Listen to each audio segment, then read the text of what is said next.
बिहार की नालंदा से जो ज्ञान फैला था, आज उसी बिहार में बच्चे ज्ञान को तरस रहे। चंद्रगुप्त ने जहां से साम्राज्य बनाया, आज उसी बिहार को लोग पिछड़ा समझ रहे हैं। बिहार पिछड़ा नहीं था, उसे पिछड़ा बनाया गया जातिवाद से, भ्रष्ट नेताओं से और हम सबकी चुप्पी से। आज बात होगी उसी बिहार की, उन नेताओं की जो मसीहा बनकर आए थे लेकिन बिहार के बर्बादी का प्रतीक बन गए। हम बिहार से, हम हिंदी वालों के साथ इतना प्रॉब्लम होता है तो लोग समझ क्या लिया है, हिंदी वाला हमको मार देगा।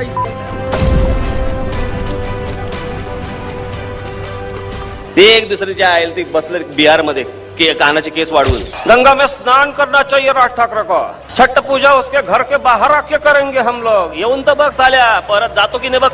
राज ठाकरे बोलला की राज ठाकरेवरती फक्त नुसत्या केसेस टाकायच्या आणि बलात्कार झाल्यानंतर ते सगळेच्या सगळे बिहारचे होते, याच्याबद्दल कोणी बोलायचं नाही। गुजरात में नफरत की आग अब बिहार तक पहुंचने लगी है। गुजरात से जान बचाकर बिहार पहुंचे लोगों ने बताया कि वहां हालात खराब है। नौजवान को डरा रहे, बिहारी गुजराती से डरता नहीं है। मोदी जी, ये झारखंड और दिल्ली नहीं है, ये बिहार। एक बार हाथ लगा करके तो दिखाओ। एक बिहारी 100 बीमारी चाहिए, बांग्ला के बीमार मुक्त करो। नमस्कार दोस्तों, स्वागत है आपका बड़कू बिंदास चैनल पर।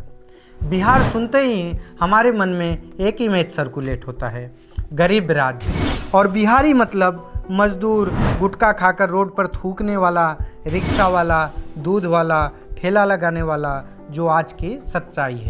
लेकिन पहले ऐसा नहीं था। बिहार नालंदा विश्वविद्यालय दुनिया का सबसे पुराना और बड़ा यूनिवर्सिटी जो बिहार से है, जहाँ पर दूसरे देश के लोग भी पढ़ने आते थे। चाणक्य, चंद्रगुप्त मौर्य के गुरु और अर्थशास्त्र के रचयिता और भारत की राजनीति और कूटनीति को आकार देने वाले चाणक्य भी बिहार से थे। आर्यभट्ट, महान मैथमेटिशियन जिन्होंने शून्य का आविष्कार किया, उनका जन्म बिहार में हुआ था। देश को सबसे ज़्यादा IAS ऑफिसर देने वाला उत्तर प्रदेश के बाद दूसरा राज्य बिहार है। फिर आज बिहार की हालत ऐसी क्यों? आखिर बिहार के लोग नौकरी के लिए अन्य राज्य में क्यों पलायन कर रहे हैं? आज देश में मेट्रो के निर्माण से लेकर बड़ी बड़ी बिल्डिंगें बन रही या रोड का काम हो, उसमें बिहारी मजदूरी करते आपको मिलेंगे ही। आखिर इसका जिम्मेदार कौन है? लालू प्रसाद यादव या नीतीश कुमार? लालू प्रसाद यादव जिन्होंने बिहार पर 2 दशक तक राज किया, या नीतीश कुमार जिनका मकसद सिर्फ मुख्यमंत्री बनना है, चाहे उसके लिए उनको बीजेपी से अलायंस करना पड़े या RJD से। ये सब सिर्फ और सिर्फ अपने फ़ायदे के लिए लोगों का इस्तेमाल कर रहे हैं, बिहार के लोगों को जाति में बांटकर। जब लालू यादव भ्रष्टाचार के आरोप में जेल गए तो मुख्यमंत्री बनी उनकी पत्नी राबड़ी देवी, जिनको कुछ भी राजनीतिक अनुभव नहीं था, जिनको CM पद का शपथ लेने नहीं आता था और ना ही बरोबर बोलने आता था। दोनों पर हमला करेंगे जी, कंस पर भी, रावण पर भी, दोनों पर। चलिए, हो ठीक है मैडम।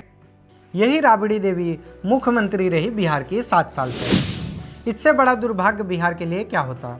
लेकिन सबसे बड़ा और गौर करने वाली चीज़ ये थी कि जिन लोगों ने इन्हें वोट देकर मुख्यमंत्री बनाया था, उन्हें ये चीज़ का पता था, लेकिन उन्होंने एजुकेशन और डेवलपमेंट की जगह जातिवाद पर वोट करना सही समझा। और लालू यादव भी पूरी तरह बिहार की राजनीति को समझ गए थे। उन्होंने डेवलपमेंट और एजुकेशन के बजाय जातिवाद पर राजनीति कर अपने साम्राज्य को आगे बढ़ाया और बिहार पर 2 दशक तक राज किया। और बिहार के लोग मजदूरी करते रहे और लालू यादव जातिवाद। बाप को प्रणाम नहीं करता ऊंची जाति का लड़का। हम शुरू से हम बोलते आ रहे हैं कि हमारे बाप को प्रणाम न करे तो तुम भी प्रणाम करना बंद करो। बताओ ये कौन जाति का लोग है? बताओ कौन जाति के हो तुम? बोलो उधर। यादव। और पिछड़े जाति के लोगों को लगने लगा कि लालू यादव उनके समाज के लिए लड़ रहे हैं और उनके लिए मसीहा बन गए। लेकिन जिन्हें ये लगता है, मैं उनको एक वीडियो दिखाना चाहूँगा।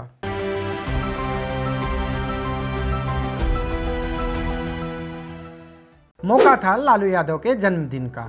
उनके समर्थक उनके आवास पर पहुंचे थे और उनको सम्मानित करना चाह रहे थे, जिसके लिए उन्होंने एक बाबा साहब का फोटो लिया था। लेकिन लालू यादव बैठे ही रहे, ना उन्होंने अपने समर्थक का फोटो स्वीकार किया और ना ही उनका अभिवादन। लेकिन चलो मैं आपको कुछ और तस्वीर दिखाता हूँ जो इससे पहले का है। जब उनके पुत्र तेजस्वी यादव को लड़का हुआ तो स्वास्थ्य खराब होने के बावजूद लालू कोलकाता जा पहुँचे और अपने पोते को हाथ में लेके देखने लगे।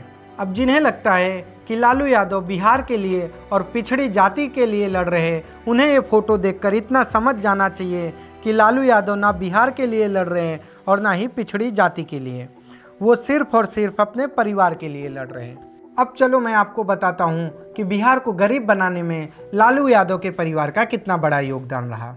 लालू यादव ने घोटाला तो बहुत किया अपने शासनकाल में और उन पर भ्रष्टाचार के तमाम आरोप लगते रहे, लेकिन एक घोटाला ऐसा रहा जो लालू यादव के लिए और उनके पार्टी के लिए मुसीबत बन गया, चारा घोटाला, वो भी 950 करोड़ की, जिसमें उन्हें अलग अलग धारा में सजा हुई 3.5 साल से लेकर 7 साल तक। लालू यादव जेल चले गए और उनकी विरासत को संभाला उनके दोनों पुत्र ने, तेजस्वी यादव और तेज प्रताप यादव। तेजस्वी यादव जो 9वीं फेल थे, वो आगे जाकर बनते हैं बिहार के उप मुख्यमंत्री, और वहीं दूसरे बेटे तेज प्रताप यादव जो सिर्फ 12वीं पास है और वो बनते हैं बिहार के मंत्री। जो बरोबर शपथ न ले पाए, उन्होंने अपेक्षित को उपेक्षित पढ़ा। कर्तव्यों को समायक निर्वहन के लिए ऐसा करना उपेक्षित हो, मैं प्रत्यक्ष अथवा अप्रत्यक्ष रूप से मैं अनुसूचित या प्रकट नहीं करूँगा। ये शब्द उपेक्षित नहीं है बल्कि अपेक्षित है, कृपया एक बार।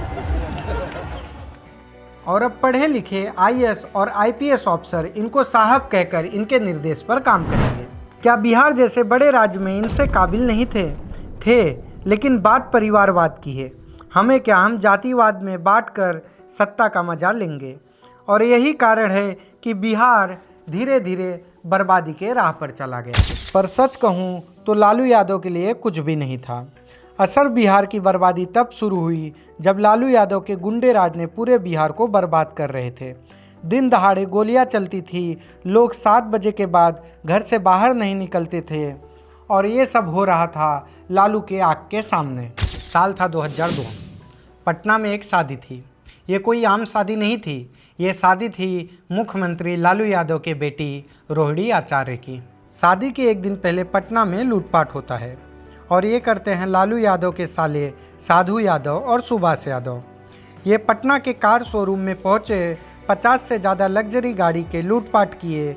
जब शोरूम मालिक ने इनसे विरोध किया तो उन्हें जान से मारने की धमकी देकर शांत कर दिए।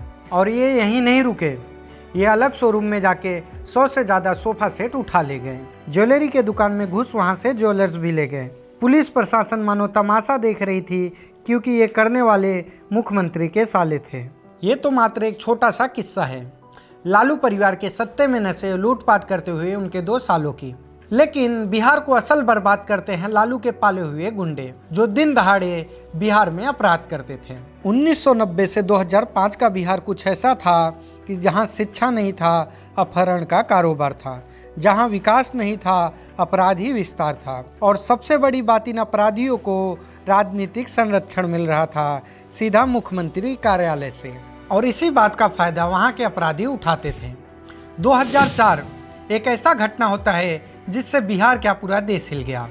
तेजाब कांड, जिसे अंजाम देता है बिहार का सबसे कुख्यात अपराधी शहाबुद्दीन। साल था 2004। बिहार के सिवान में जहां चंद्र बाबू अपने दोनों लड़कियों के साथ रहते थे और व्यवसाय करते थे। परिवार खुशहाल जीवन जी रहा था। चंद्र बाबू जी की 2 दुकानें थी और उनके लड़के गिरीश और सतीश उसे चलाते थे।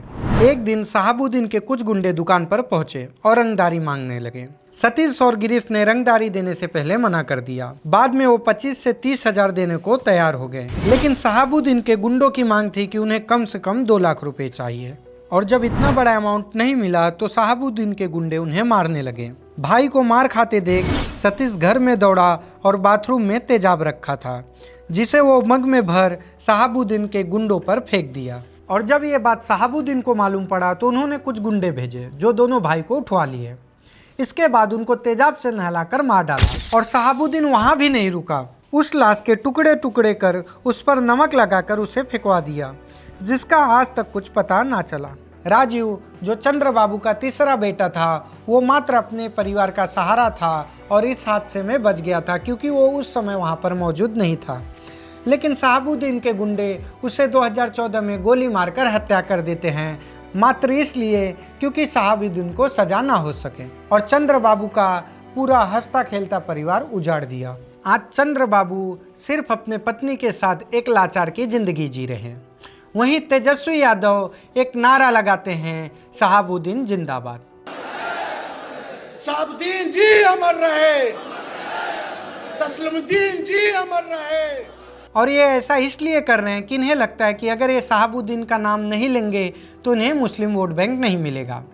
और ऐसे एक अपराधी नहीं थे बिहार में, ऐसे दर्जनों अपराधी थे जो सत्ता के नशे में दिन दहाड़े अपराध करते थे। ये तो बात हो गई लालू यादव की कि सत्ता के हनक में उन्होंने कैसे बिहार को बर्बाद किया और जातिवाद की राजनीति की, लेकिन इनकी कहानी सिर्फ 2005 तक थी। इसके बाद कैसे सुशासन बाबू ने बिहार को बर्बाद किया, क्योंकि सत्ता किसी की भी हो, मुख्यमंत्री सिर्फ नीतीश कुमार होंगे। इसके लिए वो अपनी विचारधारा से भी समझौता कर लेते थे, जिसकी वजह से उनका नाम पड़ गया पलटू चाचा। अगर बिहार का ये डॉक्यूमेंट्री वीडियो आपको पसंद आया और आप चाहते हैं कि हम पार्ट 2 लेके आए जिसमें ये बताएं कि आखिर 2005 के बाद नीतीश कुमार ने कैसे बिहार को अपना वोट बैंक का राजनीति बनाकर इस्तेमाल किया और सुशासन के सरकार का नारा दिया, अगर आप चाहते हो इसका पार्ट 2 आए तो आप कमेंट करके बताइए। चलिए वीडियो करते हैं यहीं पर समाप्त और फिर मिलेंगे नए वीडियो में नए कहानी के साथ। जय हिंद।